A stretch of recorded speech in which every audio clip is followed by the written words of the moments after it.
Hey, how's it going? I am just wanted to make a couple announcements really quick at the start of this video. After we get started in the video, I'm going to go ahead and do the first 20 problems of the 2020 Cayley competition, which is put out by the University of Waterloo in Canada. I will link to their website in the description. Before I get there, a couple of really important announcements about upcoming events, including this weekend. There is an online competition. I will tell you the details of that in a moment. And there's also some discounted AOPS books available. Let's go ahead and share screen to these announcements. I will have timestamps at the bottom of the screen or in the description as well if you're seeing this video 3 or more days after it came out. So the online Monmouth Math Competition, which is quite the mouthful.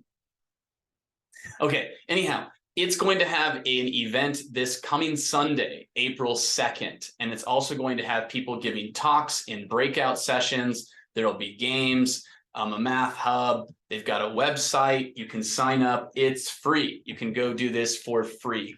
I will have a copy of this in the description of the video. Feel free to pause the screen to read this here right now to get the details for that.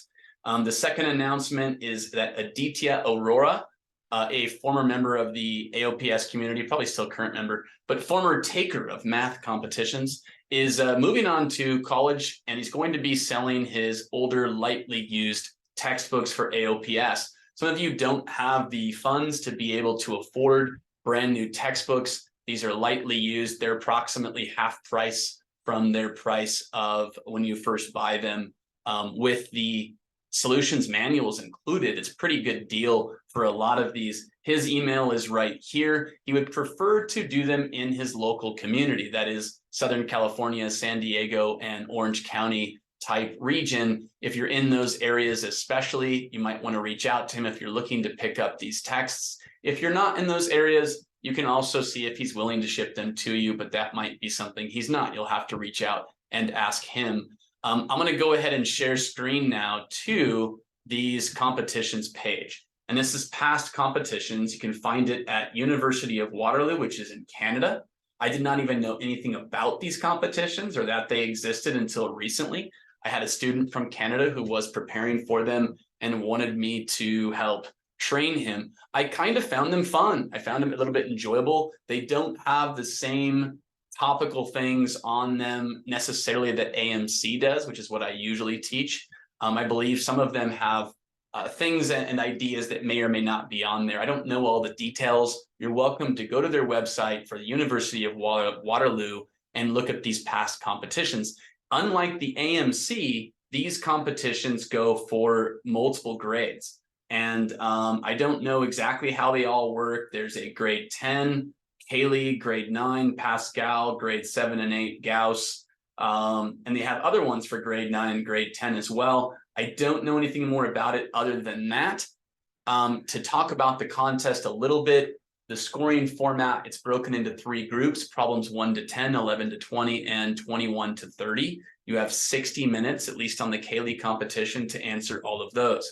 The ones towards the modern era do seem to get more difficult than the older ones, but these would be a good chance for you to practice speed, because the first 20 questions on this test can typically be answered in 15 minutes or less, depending on how old the test is. I did one of the older ones, I think 2018, and got through the first 20 in about 6 minutes or less, 5.5 minutes, something like that, right around there. So the 2021 is the one I'm going to do right now. I have not seen these questions yet, and so I'm going to be going through it as quickly as I can. I will try to explain many thoughts, but I'm not necessarily going to explain all of them. That's because I'm trying to see how fast I can do it to demonstrate the speed at which you can work. However, since I am explaining as I'm talking some things, talking out loud, it's going to be slowing me down some. I'll probably lose at least a minute off my time, my solve time, because of that reason. You can practice speed. The idea is as fast as you can without losing any accuracy. If you start to lose accuracy, you're going to have to do one of two things: improve your ability to be accurate at that speed or slow down. Okay, and so there's an hour on the test. I do recall that 21 through 30 can take quite a bit of thought for some. Like you might spend 5, 6, 7, 10 minutes on it to figure it out. Whereas the earlier ones are almost all under a minute, maybe 2 or 3. A lot of times I notice question 20, which is the last question in the middle set of problems. I noticed that it seemed to be a little bit more challenging than the 11 through 19. I believe they're 3-point, 4-point, and 5-point questions, but I don't know if that's true. That might not be. I may be getting it mixed up with Math Kangaroo. Again, we'll look at the exact rules as we go. So I'm going to open this up, 2020 contest.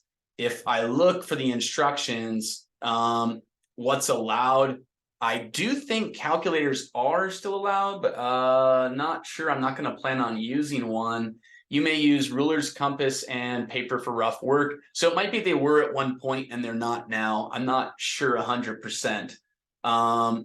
And then actually it's 5 points, 6 points, and 8 points, it looks like in the scoring down here. So, you know, a little bit similar to Math Kangaroo, but different point values for it than what that test offers. So I'm going to fold my laptop right now into tablet mode because I have a 2-in-1 laptop. Let's hope there's no issues. Oh, look at that. Sometimes it'll go like tech issues when you do that. Okay, so we're going to get going. I have a stopwatch on the other screen. I'm not going to be writing my answers on paper. So I'm pretty sure, I mean, hopefully I won't make any mistakes. You're welcome to check it afterwards to see and compare my answers to the actual ones. But don't be surprised if I make 1 or 2 mistakes because I'm trying to go as quickly as I possibly can. I also apologize in advance for not doing the explanations for every problem as I'm doing them. You are welcome to ask in the comments about those. Okay, so let's get the timer going. Let's see how fast we can do this and start. Okay. The value of 20 minus 20, oh, it's 0. 0 on top, 0 for the whole thing. When x equals 3 and y equals 4, it's the product minus the first number. 12 minus 3 is 9. The points, they got a bunch of points, form a rectangle as shown. The coordinates of Q is what they want. I see an x coordinate of 5, a y coordinate of 3, 5, 3, it's b. Which of the following numbers is less than 1 over 20? 1 over 20 is a 0.05. I'm converting to that to compare it to these.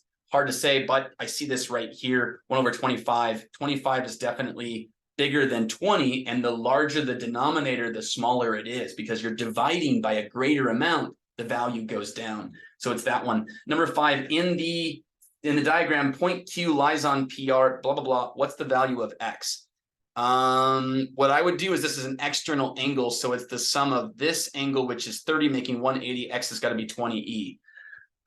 External angle is sum of the 2 remote interior. Number 6, Matilda counted the birds that visited her bird feeder, blah, blah, blah. The percentage of birds that were goldfinches. Goldfinch, 6, plus sparrow, 9, plus grackle, whatever that is. Hopefully you like birds. It's 5. So 15 and 5 is 20. There's 20 total birds, and she's got 6 goldfinch. 6 out of 20 is 3 out of 10, 30%. The average of the 2 positive integers, m and n, that means if I add them and divide by 2, I'm going to get 5. I'm going to multiply by 2 to get 10. What is the largest possible, anything you want as long as it's possible value of n? N's going to be 9. N cannot be 10. That would make m 0, and that's not positive. But 9 is the largest it could get, and they did say 2 positive integers. I feel comfortable with that. Roman wins a contest with the prize of $200.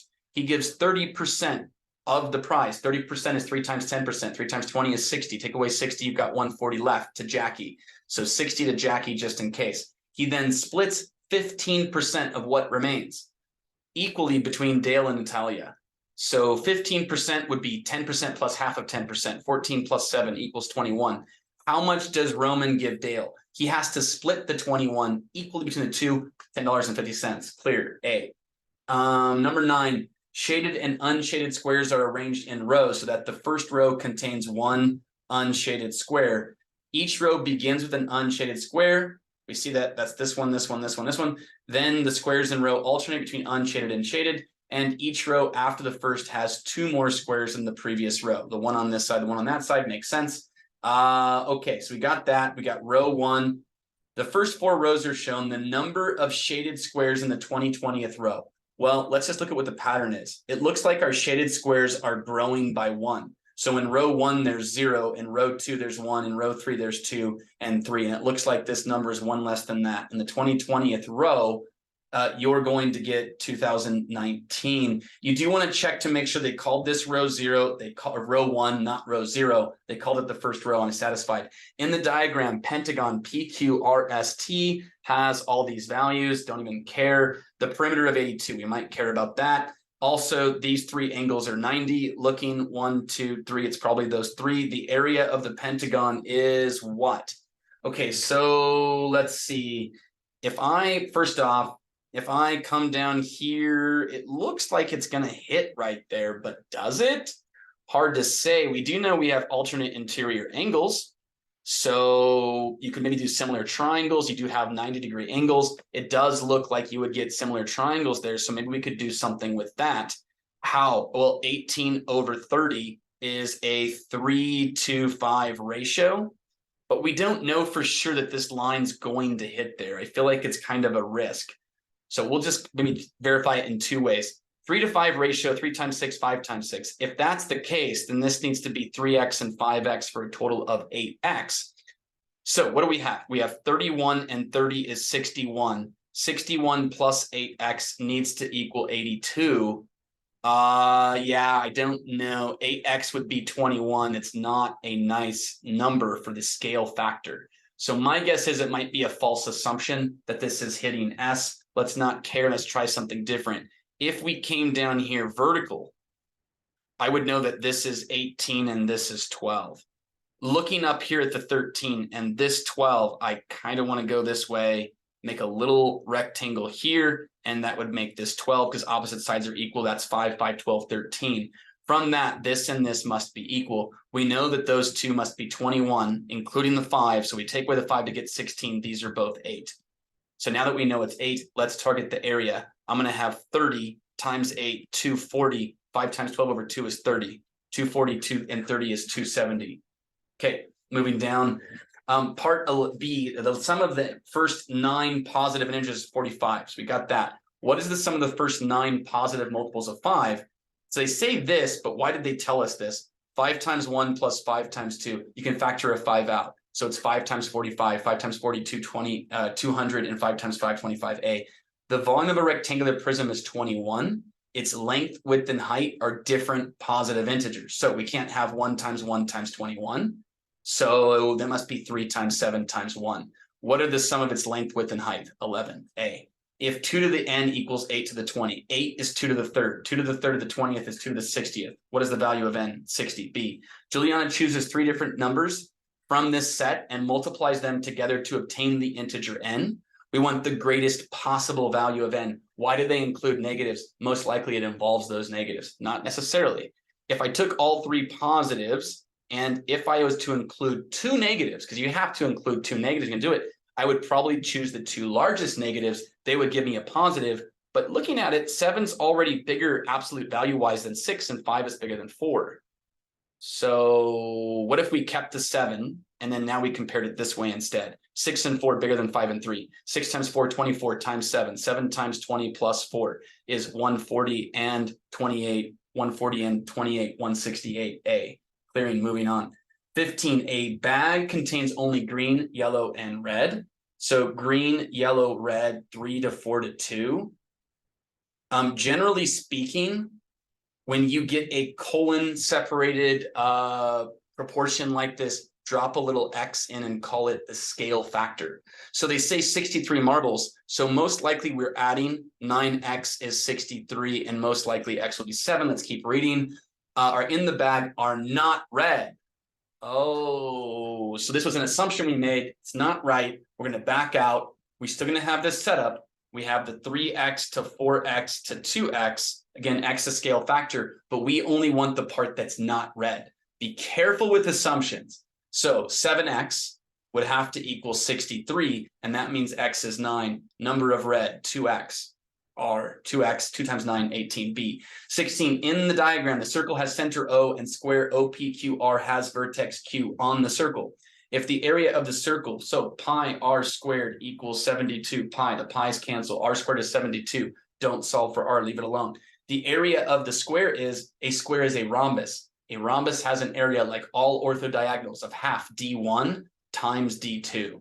So half d1 times d2, in this case, they're both the radius because the diagonals of a square are congruent, or any rectangle for that matter. So a d1 times d2 is actually 2r's. It's half r squared. 72 is r squared. 36 is the answer.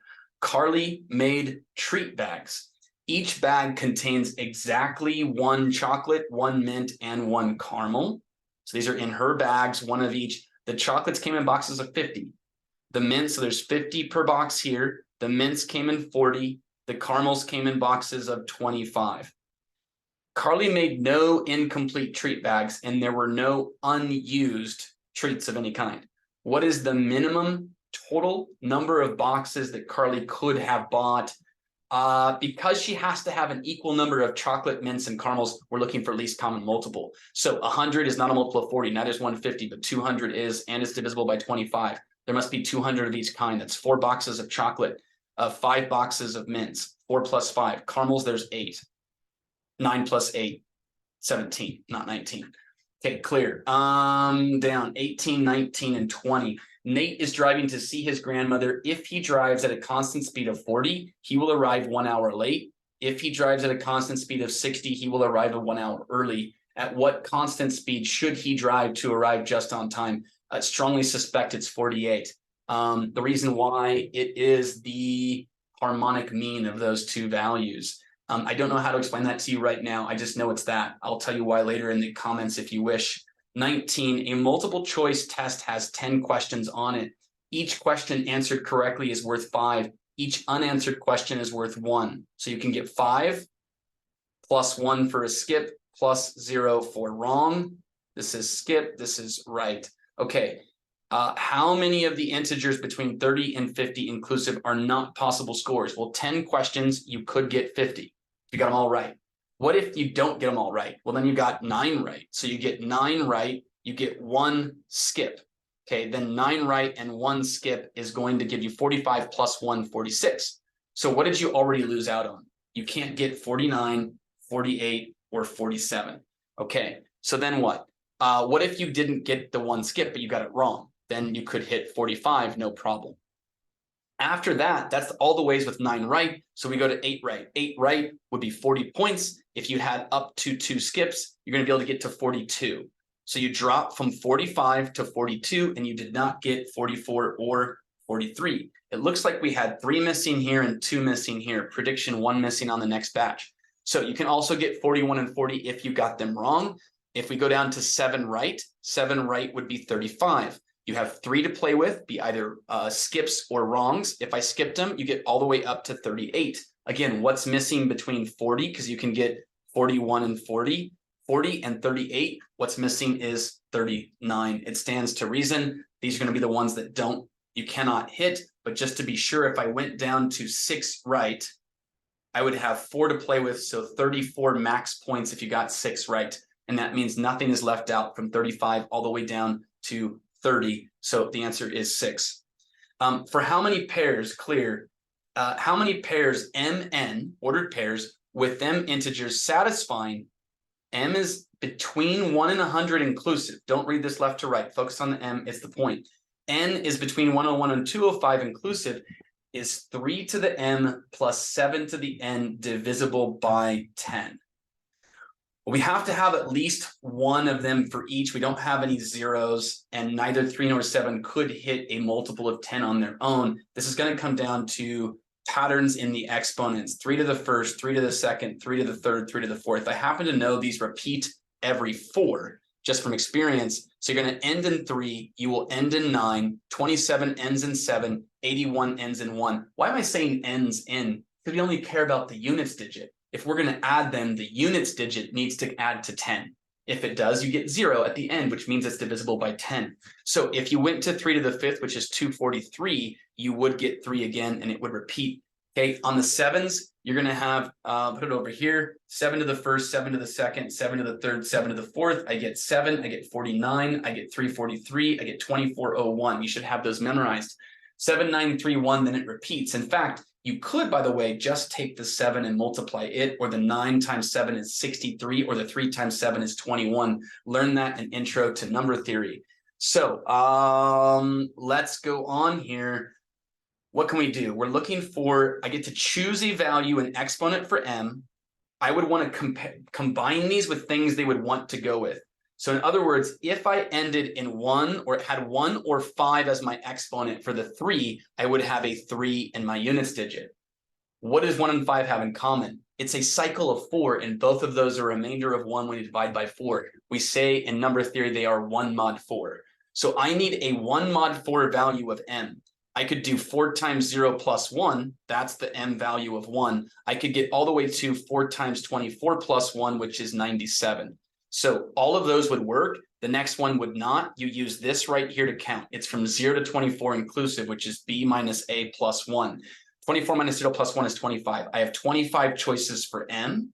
I need that to match with a 7. Note that 7 to the 5th would again have 7. Note that this number right here is the same setup as this. We want 1 mod 4 again, but we're not using the same data set. It's not from 1 to 100. It's from 101 to 205. In this case, the 101 is going to work. It's going to be 4 times 25 plus 1, and you will end at 4 times 51 plus 1. All of those fit. 51 minus 25 is 26, plus 1 is 27. Okay, that's the first set of ones that work. Are there others? Let's go in blue to right here. I've got a 9. I need 9 to combine with 1.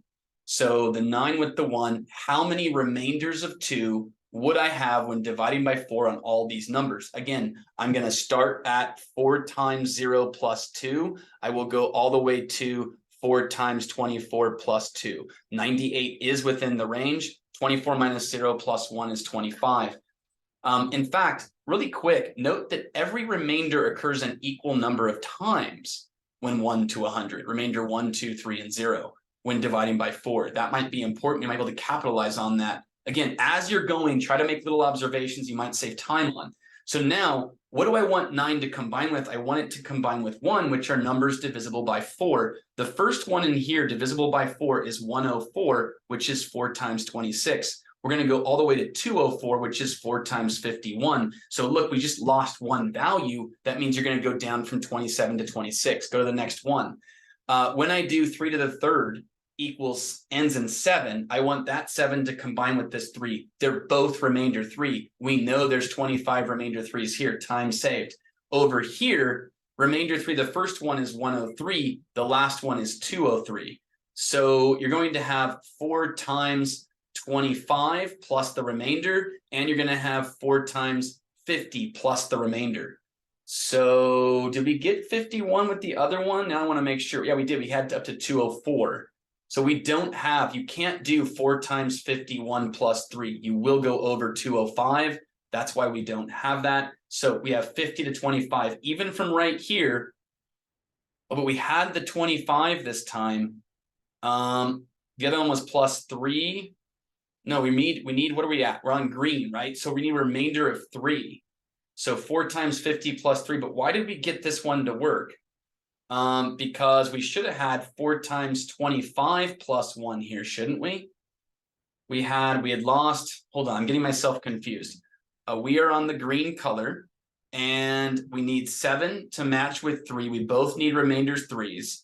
My remainder 3, the smallest one, I'm getting confused, so I want to make sure I'm doing it, no mistakes, is this one. Okay, so that is right. I should be going from 25 to 50. And 50 minus 25 plus 1 is another 26. I do want to check my work on the blue calculation. Let's go back and do that really fast. The blue calculation, we wanted a 9 with a 1. And we wanted divisibility by 4. And that's why 101 doesn't work, because, yeah, okay, so it is 4 times 26. We don't have a 25 on the beginning. And on the end, we do have a 51 because we can be equal to 204. There is no remainder there, so we don't have to worry about it. Perfect. Okay. So now on to the last one, we've got a 1 over here. 3 to the 4th is going to end in 1. It's 81 if you didn't know. I want it to combine with 9. So again, I know there's 25 values of this type. We'll put a 25 times. Next, I want remainder of 2 with 9. remainder of 2 will end in 9. If you don't know what I'm saying. So 102 is the first one. The final one is 202. If I add 4 to that to get the next remainder of 2, it doesn't work. It's too big. So what do I have? You're going to have 4 times 25 plus the remainder here and 4 times 50 plus the remainder here. It's just like this one. You do get 26. So now what do we got? Factor out 25. We have 3 26s. You could think of it as 4 26s. Take 1 away from that. 4 times 26 is 104 plus the 1 more is 105. How do I do that? 25 times 100 plus 5. 2500 plus 125 is 2625. That is answer choice E. We are at, wow, that was a lot of time, but I was explaining the last one in a lot of detail. So 18 minutes it took me to get that far. But what that would mean is that you now had 21 through the end. You would have like 42 minutes to do those final ones. So that's it for this demonstration of the Cayley competition first 20. You can find these online. They are free from the University of Waterloo, which is a famous institution in Canada. I would highly recommend, I guess, that you check them out. Again, you can use these to practice speed. A lot of you ask me, how do I learn to go faster? Start using a stopwatch and keep going as fast as you can to challenge yourself. Briefly, I will come back and talk about this Nate one. How do I know it's the harmonic mean? The harmonic mean is twice the product over the sum, by the way. And I've got this memorized because it's appeared on AMC before. Specifically, I believe AMC 8 had it. It also appears in the AOPS books. So if you do 2 times 60 times 40, I'm not going to prove to you why this works right now. You'll have to explore it, or I'll cover it in a separate video. You're going to have, first off, this is 100. And 100 is really 10 times 10. So 10 times 10, the 10 cancels the 4s, the 0 on the 40, and the 0 on the 60. 2 times 6 times 4 is 48. But let's show how you could do this. You could say rate times time equals distance. And we can say if he drives 40, he will arrive 1 hour late. So we're going to say the ideal time, this is just my method, there might be other ways. The ideal time we'll call T. That's what he should be driving to arrive on time. But if he arrives an hour late, he took 1 hour too long. So his distance is 40T plus 40 because rate times time equals distance. Make the chart. It tells you what to do. That's why you do that.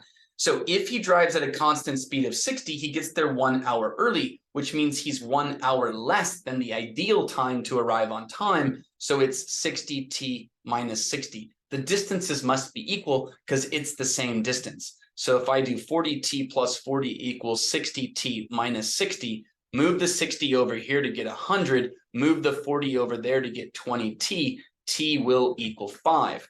So then what should he drive at? What speed should he drive at to arrive in 5 hours? We first want to know the distance. So drop the 5 into the T right here. T plus 1 is 6. 6 times 40 is 240. Notice that 60 times 5 minus 1, which is 4, is also 240. You've got 240 for both. That's what we want. So if you want to go 240 miles in 5 hours, distance divided by time is the rate, you do get 48, just as we suspected. I've seen too many problems of that nature to not know what's going on. That's also how doing past problems increases your speed. Watch for a future video that talks about speed and how to increase yours. I will go over that when I have time. Just I've got a lot to do, a lot of responsibilities, and I don't always have time to film. If you're interested in classes, check out my website. I have a lot of those going on right now. We are in full swing preparation for the AMCs in this November's competitions in 2023. My website will be in the description. I hope you all have a great night, and I will stop recording. Have a good one.